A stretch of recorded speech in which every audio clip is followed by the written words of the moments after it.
I'm okay, I'm fine. Kincana, Kincana, teng neng neng neng neng.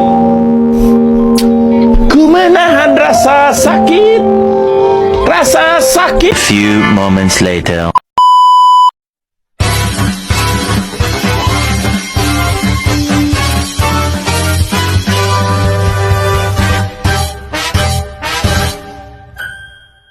Assalamualaikum warahmatullahi wabarakatuh. Perkenalkan kami dari kelompok 6 dari mata kuliah hukum acara perdata yang menggunakan dua orang. Yang pertama saya sendiri, Isma Damastias, dan teman saya, Viola Rahma.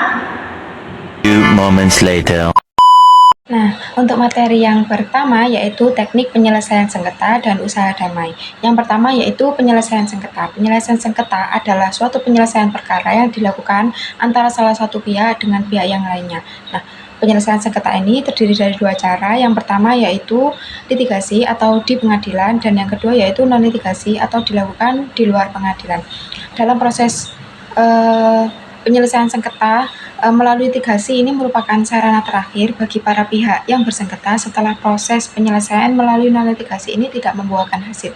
Menurut pasal 1 angka 10 Undang-Undang Nomor 30 Tahun 1999 tentang arbitrase dan alternatif penyelesaian sengketa melalui non-litigasi atau di luar pengadilan terdiri dari 5 cara, yaitu yang pertama ada konsultasi.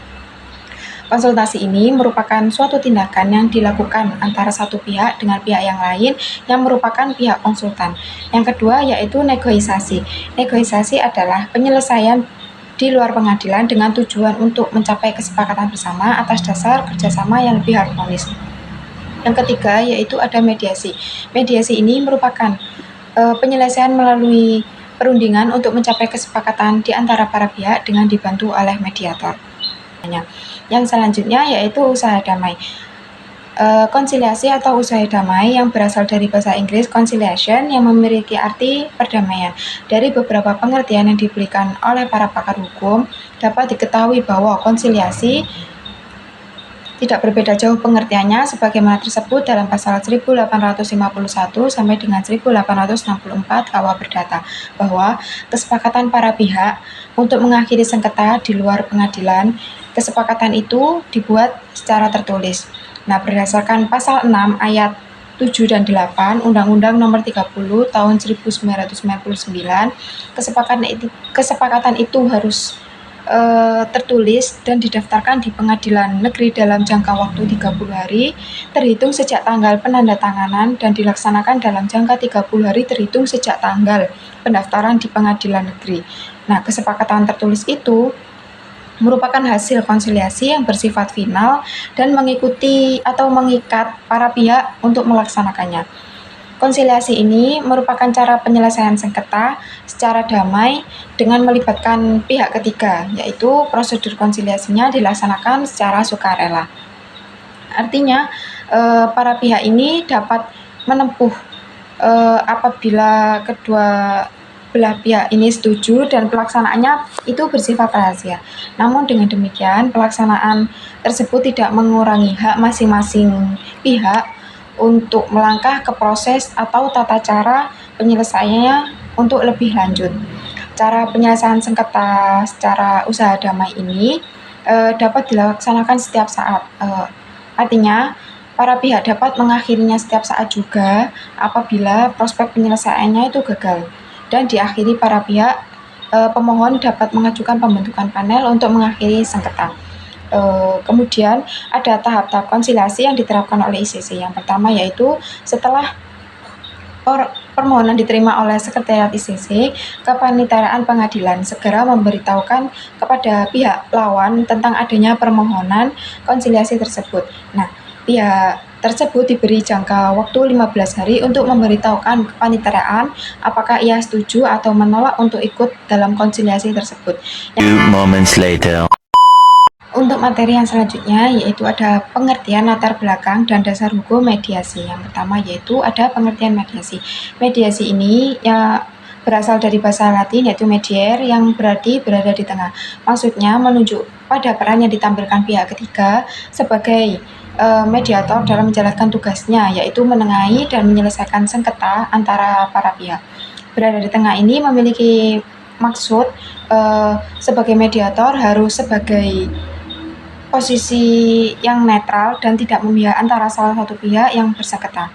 Selain itu, mediasi juga berasal dari bahasa Inggris, yaitu mediation, yang berarti mediasi atau perdamaian. Mediasi juga merupakan suatu proses negosiasi untuk menyelesaikan permasalahan di mana pihak luar yang netral dan bekerja sama dengan pihak-pihak yang bersengketa untuk membantu mencapai penyelesaian melalui perundingan.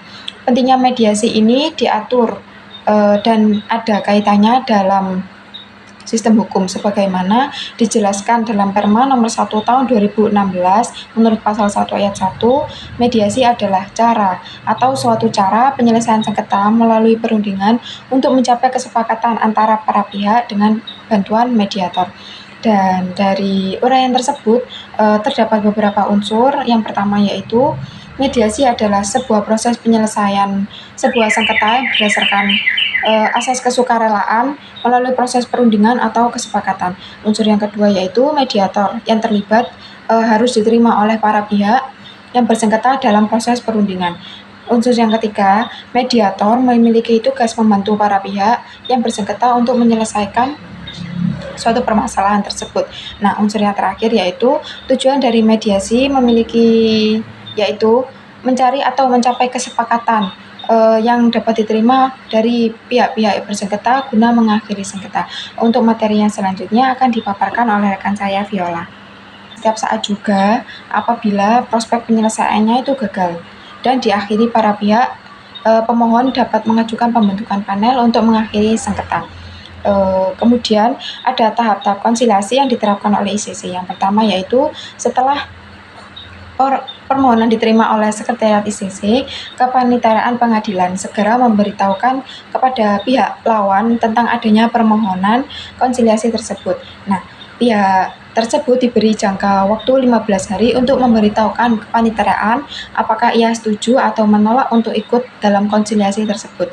Yang kedua yaitu jika ia bermaksud berpartisipasi dalam konsiliasi tersebut, maka ia segera memberitahukan kepaniteraan dalam jangka waktu yang telah ditentukan. Dan jika jawaban yang didapatkan itu negatif, maka dianggap konsiliasi ditolak, dan untuk itu pihak kepaniteraan harus segera memberitahukan kepada pihak yang mengajukan permohonan. Yang ketiga, tahapan yang ketiga yaitu jika para pihak setuju diadakan penyelesaian sengketa dengan konsiliasi, maka kepaniteraan pengadilan segera menunjuk seseorang untuk menjadi konsiliator dan bertindak dalam menyelesaikan sengketa yang mereka hadapi. Tahapan yang keempat yaitu konsiliator segera memberitahukan kepada para pihak tentang penunjukannya dan menetapkan batas waktu kepada para pihak untuk mengemukakan argumentasi masing-masing. Jadi konsiliator ini menerapkan model konsiliasi yang cocok dan sesuai dengan tipe sengketa yang mereka alami dengan tanpa memihak dan adil untuk keduanya. Yang kelima yaitu konsiliator menentukan proses konsiliasi dan harus dijaga setiap saat dapat diminta kepada salah satu pihak yang bersengketa untuk menyerahkan informasi tambahan yang diperlukan dalam rangka penyelesaian sengketa. Tahapan yang keenam yaitu sifat kerahasiaan proses konsiliasi harus dijaga dan harus dihormati oleh setiap orang yang terlibat dalam proses konsiliasi apapun kapasitasnya. Jadi selama proses konsiliasi ini sifatnya rahasia, jadi tidak boleh didatangi secara umum. Yang ketujuh yaitu proses konsiliasi berakhir berdasarkan persetujuan para pihak yang bersengketa. Persetujuannya harus bersifat rahasia atau konfidensial, kecuali ada kesepakatan lain yang boleh menyetujui secara terbuka. Atau bisa juga atas laporan konsiliator yang menyatakan bahwa proses konsiliasi tidak berhasil, atau adanya pernyataan salah satu pihak yang menyatakan bahwa konsiliasi tidak diperlukan lagi sebab tidak membawa hasil yang diharapkan. Few moments later. Nah, kemudian adalah latar belakang mediasi. Pada pasal 4 ayat 1 Perma Peraturan Mahkamah Agung nomor 1 tahun 2016 disebutkan bahwa semua sengketa perdata yang diajukan ke pengadilan termasuk perkara perlawanan atas putusan dan perlawanan pihak berperkara maupun pihak ketiga terhadap pelaksanaan putusan yang telah berkekuatan hukum tetap wajib terlebih dahulu diupayakan penyelesaian melalui mediasi, kecuali ditentukan lain berdasarkan peraturan Mahkamah Agung ini. Nah, maksudnya gimana gitu?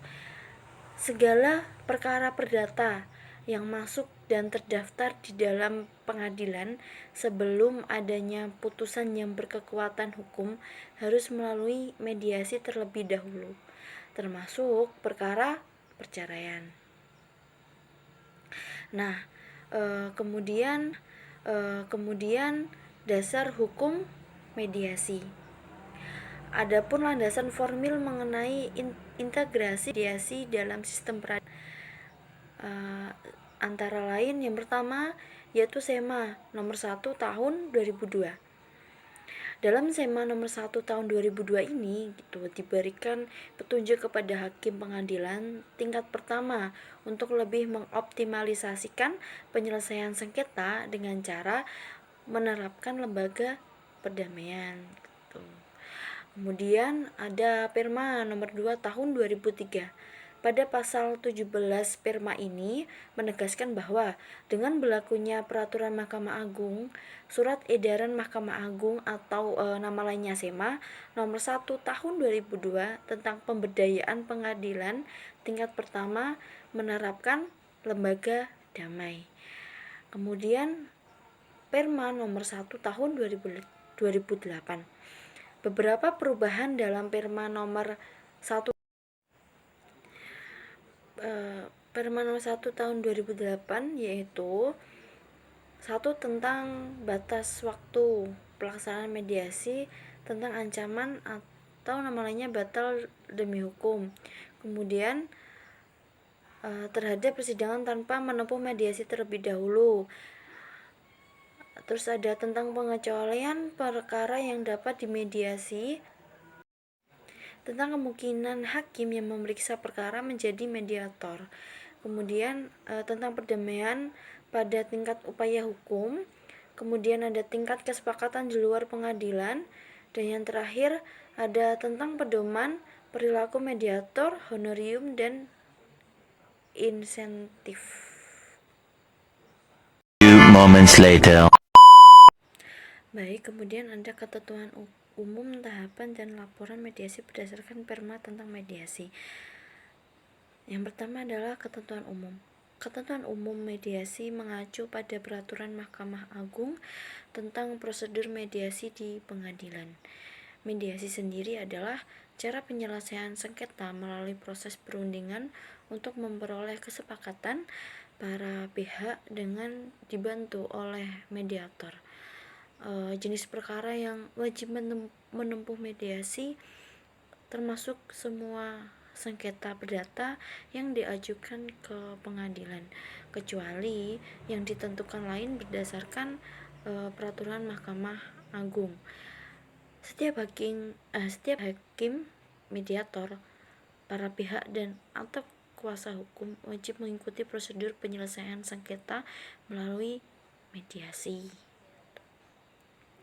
Nah, kemudian ada tahapan dan laporan mediasi. Yang pertama ada tahapan mediasi gitu. Tahapan mediasi adalah proses penyelesaian sengketa melalui perundingan tentang memperoleh kesepakatan para pihak dengan dibantu oleh mediator. Tahapan mediasi meliputi beberapa fase, antara lain yang pertama, melalui proses mediasi. Mediator memperkenalkan diri dan para pihak menekankan adanya kemauan para pihak untuk menyelesaikan masalah melalui mediasi. Yang kedua adalah menyusun agenda. Mediator membantu pihak-pihak untuk memelihara tingkatan diskusi dan menyusun agenda perundingan yang termasuk mengidentifikasi topik-topik umum permasalahan. Kemudian yang ketiga, mengungkapkan kepentingan tersembunyi. Artinya, mediator mendorong para pihak untuk tidak bertahan pada pola pikiran yang posisional, tetapi harus bersikap terbuka dan mencari alternatif pemecahan